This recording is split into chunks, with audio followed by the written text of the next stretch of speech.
तो अरदास क्लासेस के इस प्लेटफॉर्म पे आप सभी का बहुत बहुत स्वागत है।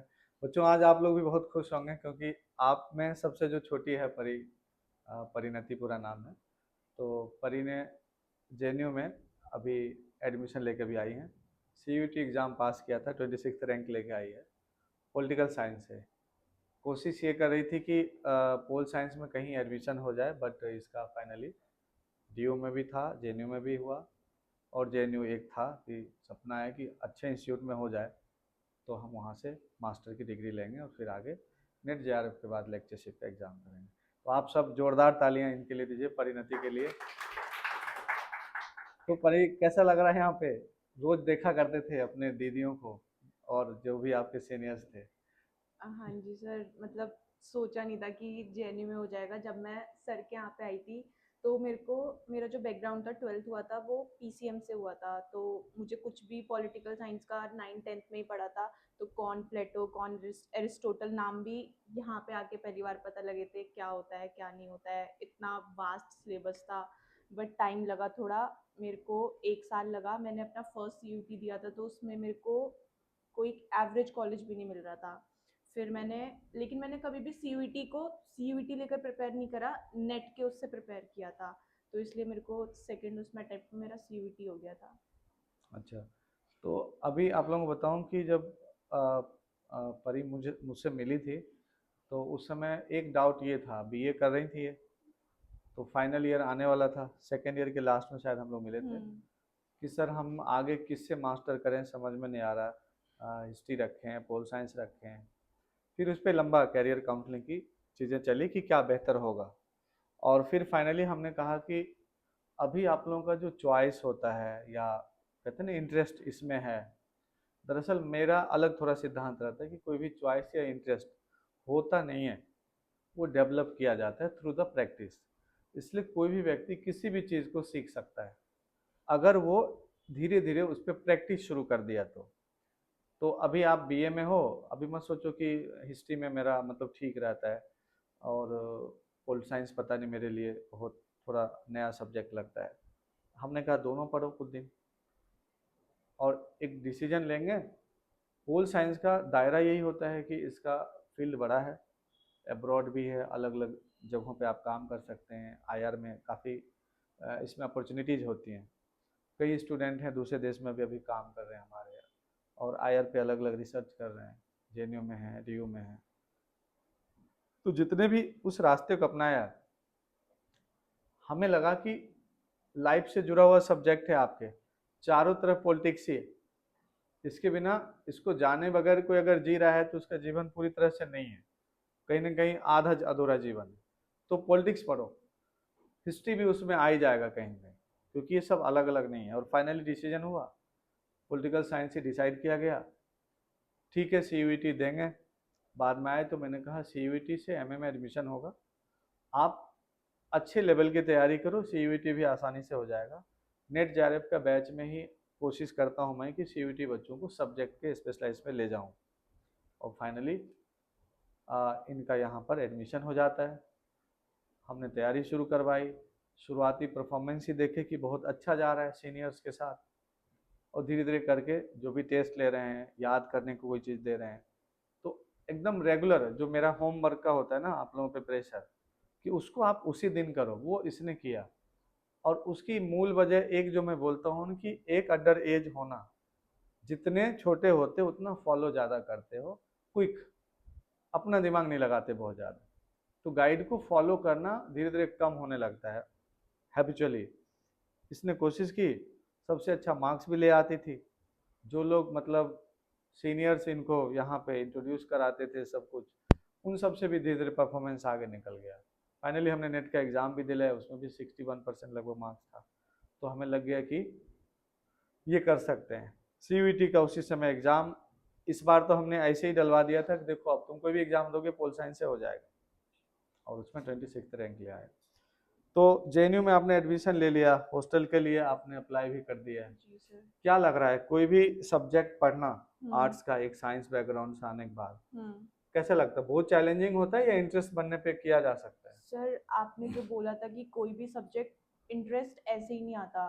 जब टीचर के ऊपर डिपेंड करता है कि वो इंटरेस्ट कैसे बनवाता है। जैसे मेरे को कुछ नहीं पता था क्या हिस्ट्री भी बस मैंने जो 10th तक पढ़ी थी उसके बेसिस पे मैं बोल रही थी कि सर मेरे को 10th में हिस्ट्री अच्छी लगती थी, पर पॉलिटिकल साइंस तो ऐसा होता था कि नहीं, बिल्कुल नहीं।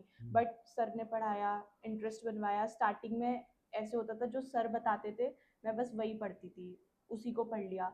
लेकिन बाद में क्यूरियोसिटी हुई तो प्लेटो के बारे में कुछ एक लाइन पढ़ी, कोई कोट पढ़ी, तो वो जाके गूगल पे डाल दी। तो फिर उसमें इन डेप्थ चली गई थोड़ा ज़्यादा। तो बस ऐसे ही जो जो सर ने बताया उसको और ज़्यादा डेप्थ में जाके अब तो इतना इंटरेस्ट आ गया कि ये भी डिसाइड कर लिया कि मास्टर्स पॉलिटिकल साइंस में करनी है। ओके। और सबसे जो बच्चों को मतलब मैंने यहाँ पे सबसे पूछा है, सबसे जो खराब सब्जेक्ट लगते हैं वो कंपैरेटिव पॉलिटिक्स और पबेड लगते हैं।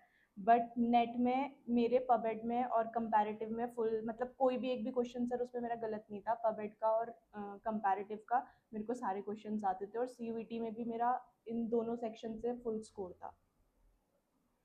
तो पॉलिटिकल साइंस के अभी आप लोग हैं, आप लोग भी कोई कोई सेक्शन पूछ सकते हो कि उसको कैसे किया या क्या, कोई क्वेरी हो तो आप लोग कर सकते हैं सवाल, क्योंकि अभी अभी पढ़ा है इसने भी। अब अभी तो अभी एमए में जा ही रही है, आप लोगों से जूनियर ही है, बट बहुत सारी चीज़ें उन्होंने सीनियर के साथ मिलके किया है। कोई क्वेश्चन पूछ सकते हो। सर मैंने ना हर एक चीज़ PYQ से करी थी पहले, यूट्यूब से या जहाँ पे भी मेरे को मॉक मिलते थे वो मैं जो जो टॉपिक मुझे उसमें से मिलता था मैं राइट डाउन कर लेती थी और बाद में फिर उस पर नोट्स बनाती थी। इस चीज़ से मेरे को साथ के साथ चीज़ें लर्न होती चली गई। प्रीवियस ईयर क्वेश्चंस को। PYQ से उनको देख देख के फिर उन्हीं में जो मेरे को नई चीज़ें मिलती थी उन्हीं से नोट्स बनाती थी और फिर बस वही रिवाइज करना होता था। एक तरह से जो मैं क्लास में अक्सर बोलता हूँ कि प्रीवियस ईयर क्वेश्चन का जो एक्सप्लेनेशन है वो आपके लिए रूट तैयार करता है, रूट मेकिंग चीज़ें होती है। वो एक तरह से वो टॉर्च है जो आपको रास्ता दिखाता है कि किधर चलना है, आपको कैसे चलना है, सही कैसे जाना है। वो होता है PYQ, previous year question paper. अगर सही सही, मुझे लगता है कि अगर सही सही उसका एक्सप्लेनेशन भी ढंग से कोई करा दे और ढूंढ ले उसको अच्छे से, और उसके डिटेल्स में जाकर कोई बुक्स कुछ टेक्स्ट अगर पढ़ना शुरू कर दे, तो भी इसमें नेट जेआरएफ क्वालिफाई किया जा सकता है। मैं यहाँ पे बहुत कम चीज़ें लेकर के चलता हूँ, कम चीज़ें इन द सेंस कि पहचानने की कोशिश करवाता हूँ बच्चों को क्या पढ़ना चाहिए, क्या छोड़ देना चाहिए। क्योंकि आप कंपटीशन में आने के बाद अगर आप सोचेंगे कि हम ये भी कर लें ये भी कर लें, तो फील्ड में आप गड़बड़ करेंगे। आप अब रिंग में आ गए, अब आपको होता है कि क्या स्ट्रेटजी अपनाया जाए कि पहलवान को बिल्कुल हरा के हम चित कर दें उसको। एग्जाम पास करने के लिए प्लानिंग स्ट्रेटजी बहुत मायने रखता है। उसके अकॉर्डिंग आपके पास कुछ मटेरियल होना चाहिए, एक कंटिन्यूअस स्टडी का जो होता है कंसिस्टेंसी वो बनी रहनी चाहिए, प्रॉपर गाइडलाइन आपके पास रहे। ये दो तीन चीज़ें होती है। बहुत ज़्यादा किताबें, बहुत ज़्यादा चीज़ें पढ़ने की जरूरत इसमें नहीं होती। वो एकेडमिक में आपने किया इतने वर्षों तक वो चीज़ें हो जाती है। तो परी कैसे, तो मिलना कैसे हुआ हमसे, थोड़ा सा बिगिनिंग से बता दो कुछ इन लोगों को। मेरी रूममेट थी जो सर की स्टूडेंट थी। हाँ। तो स्टार्टिंग में तो मैंने ये भी नहीं सोचा था कि मेरा इंडिया से बाहर जाने का प्लान था, बट था कि अगर नहीं भी हुआ तो बैकअप तो होना ही चाहिए यहाँ पे कुछ ना कुछ। तो मैंने अपनी रूममेट से डिस्कस किया था ऐसे ऐसे, तो उसने मेरे को सर से मिलवाया था। और ये बात है जब मैं थर्ड ईयर में आ गई थी अपने बैचलर्स के, तो तब मैं सर से मिली थी और तब से अभी तक सर ने ही गाइड किया है जो भी करा है मेरे को। और दूसरा होता है कि यहाँ पे टाइम एंड नहीं होता मेरे यहाँ। हाँ, वो नेट के एग्ज़ाम से पहले मैं यहाँ पे रात के 8 बजे तक बैठ के पढ़ती थी, सुबह 10-11 बजे आके। कोई भी डाउट है, कुछ भी है, मतलब कभी भी ऐसे लेफ्ट आउट फील नहीं हुआ कभी भी। और दूसरा ये हो जाता है कि एक तो ये डेली का हुआ ही, कभी भी कोई बच्चा, अभी देखो कि एक सोनिया बैठी हुई है, बहुत पहले का एडमिशन है, बीमार हो जाए, ज़्यादा ही बीमार हो गई थी बीच में। तो कई बार ऐसे बीमार हो गए कि एक एक साल बेड रेस्ट में है, कुछ नहीं कर सकते। तो कोचिंग में तो उसका गया सब कुछ। अभी पूछो कितने साल बाद मिली है मुझसे, 1.5-2 साल बाद भी अगर एक मैसेज आ जाता है तो मेरा एक ही लाइन होता है कि आ जाओ। और इसीलिए कि तुम्हारी जब तक तुमसे उम्मीद है ना, तुम आओ यहाँ पर, हम कोशिश करेंगे। अब आप ही नहीं करोगे, आप ही अपने लिए नहीं चाहोगे, तब तो कोई कैसे क्या करेगा। हमारी कोशिश यही है कि आप सब इसी तरह से, जब ये भी वहाँ बैठी रहती थी, सीनियर को देखती थी कि इनका भी सिलेक्शन हो गया, अभी अभी ये हमारे साथ ही थी, तो एक बार मन में हो जाता है कि हम भी वहाँ पर जाएं। और हर बैच में मैं बोलता रहा हूँ कि सबने ये किया है। यूट्यूब पे मैं इन सब से पूछ करके और अपने इन जो अरदास फैमिली है इसका वीडियो इसीलिए भी रखता हूँ कि आप सच में इन चीज़ों को जानें कि कोई सच में सही में ऐसा करा सकता है क्या पर्सनल लेवल पे जा करके। 1.5 साल 2-2 साल कौन होता है किसी को। 4 महीने के बाद तो आई कार्ड के बाद आपको बाहर कर दिया जाता है, गार्ड आपको कहीं एंट्री नहीं देता है। यहाँ बच्चे फर्स्ट सेमेस्टर में पास करते हैं, फाइनल ईयर के बाद भी उसको और इम्प्रूवमेंट और चीज़ें कर लो, जबकि नेट पहले कर लेते हैं तब भी। और जो एमए के दौरान अभी जैसे अब इनका फर्स्ट सेमेस्टर शुरू होगा तो फर्स्ट सेमेस्टर में अभी दिसंबर में एग्जाम दिलवाना होगा, दिलवाएंगे। कुछ कमी रह जाएगी, इसका मन होगा नेक्स्ट ईयर के हम आगे क्लास में लेक्चर लेंगे, परमिटेड है। नहीं होगा जेएनयू में भी कैंपस में ऑनलाइन डालते इवनिंग बैच में क्लास कर सकती है वहाँ से, ताकि एक कंटिन्यूटी बनी रहे स्टडी का। आप सब भी कोशिश करें, और हमारी कोशिश तो है ही कि जब तक मैं टीचिंग कर रहा हूँ आप लोगों के साथ हूँ, बेस्ट लेवल पे परफॉर्मेंस दूं सबको। जिस दिन लगने लगेगा कि नहीं ये आपको नहीं सिखा पा रहे हैं, संभाल ही नहीं पा रहे हैं, आप अपने हैबिट से बाहर मेरे से तो नहीं आ रहे हैं, तो लगेगा कि अब इसको लीव आउट कीजिए। क्योंकि किसी चीज़ को छोड़ना मेरे लिए बहुत आसान होता है, बहुत सेकंड में हम त्याग कर देते हैं बहुत ज़्यादा। इसलिए मेरे किसी चीज़ के प्रति आसक्ति नहीं है कि नहीं ये बहुत बड़ा हमारा नुकसान हो जाएगा या बहुत ये, और ये शुरू से लेके चलें।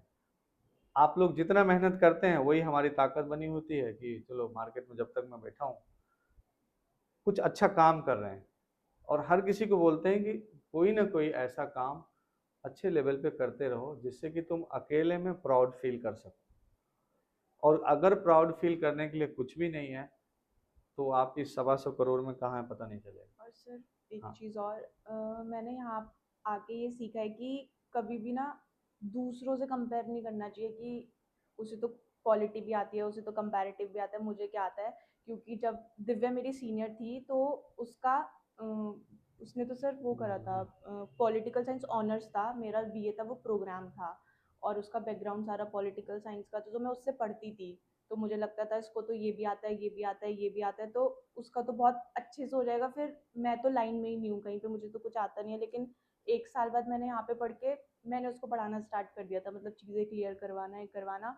तो मतलब मैंने ये सीखा है कि कंपटीशन खुद से होना चाहिए कि पहले हम कहाँ पे थे और अब हम कहाँ पे हैं, ना कि दूसरे से कि वो वाला कहाँ है और हम कहाँ पे हैं। डेली का जो इम्प्रूवमेंट है खुद में देखो कि आज जब यहाँ 3-4 आवर के बाद आप जाते हैं यहाँ से तो क्या लेके जाते हैं। कल आप जब यहाँ आते हो मेरे पास तो आप घर से क्या लेके आते हो, और यही बढ़ता चला जाता है। 100 दिन आप साथ में रह जाते हो, रिजल्ट हो जाता है। और अगर ये नहीं होता है तो रिजल्ट नहीं होगा। ये कोचिंग तो ढेरों कोर्स बिक रहे हैं, 2-2.5 हज़ार से शुरू होता है कोर्स बिकना, और सब नेट जेआरएफ ही करा रहे हैं। तो वो आप कहीं से भी कुछ लेकर के अपने आप को सेटिस्फाइड कर सकते हैं।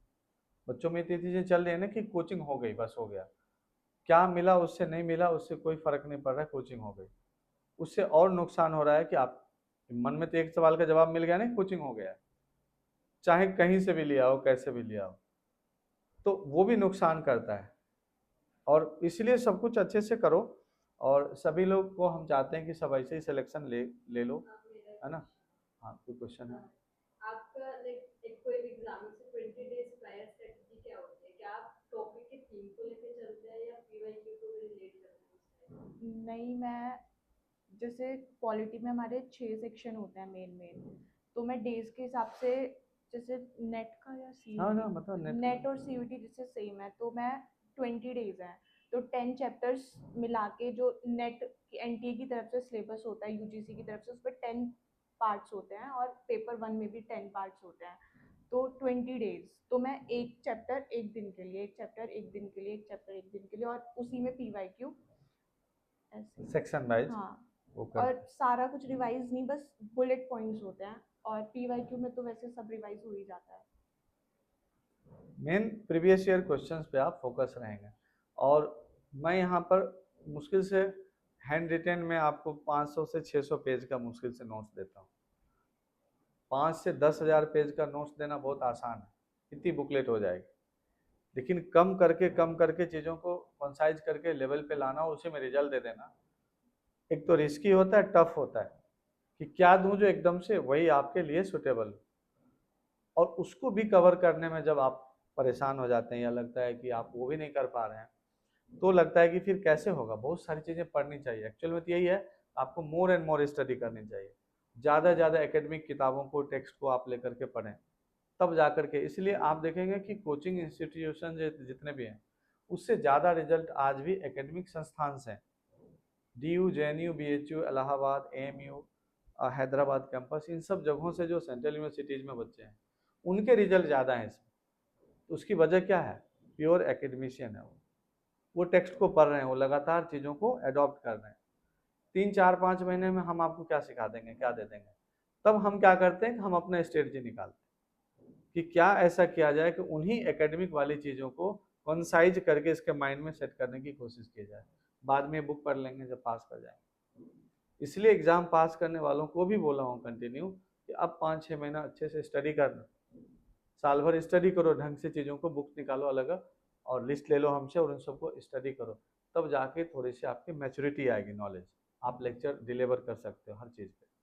ठीक है, चलिए आप लोग भी अच्छे से मेहनत करो और सब लोग पास करो। अरदास की और हमारी यही उम्मीद है कि सब लोग अच्छा करो और साथ साथ हमें एक सेटिस्फेक्शन मिले कि हम बहुत अच्छा कर रहे हैं। और लाइफ का जो उद्देश्य है कि जो साथ में जहाँ से भी मिला है जैसे, उसको आगे बढ़ाने का हम प्रयास करें। बहुत बहुत धन्यवाद।